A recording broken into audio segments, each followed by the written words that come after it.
Good morning জনাইছোঁ সকলোকে। আৰু এইফালে মই আছোঁ বাচন ধুই, আৰু মোৰ কাষতে আছে মানে মাদাৰে এতিয়াহে উঠিছে, দাঁত ব্ৰাছ কৰি আছে।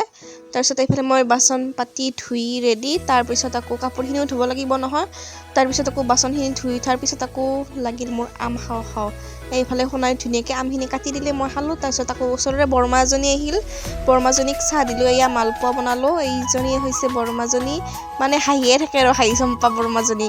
তাৰপিছত আকৌ কি হ'ল চাওকচোন, ভাতৰ কুকাৰটো বহাইছিলোঁহে মাথো, হুইচেলটো যাবই নাপালে। আৰু এইফালে গেছ শেষ, ব্লেকত আনিব লাগিব আকৌ এইবাৰ। তাৰপিছত আকৌ এইবাৰ ফোন কৰিলোঁ ব্লেকত, চিলিণ্ডাৰ লৈ আহিছে বাৰু। তাৰপিছত এইফালে পইচাটো যোগাৰ কৰি ৰাখিলোঁ, যিহেতু গেছটো লৈ আহিছে। এইফালে 11 টকাটো ৰেডি কৰি থৈ দিছোঁ, 11 টকা লাগিব বুলি কৈছে। रुको जरा सबर करो।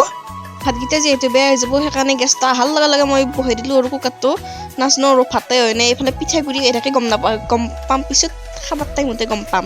আৰু এইফালে মোৰ লাগিল চে খাওঁ। তাৰপিছত মায়ে বনাই দিলে বঢ়িয়াকৈ। এইফালে মায়ে আৰু মোৰ কাৰণে লৈছোঁ, যিহেতু সোমাই নাখায়ে।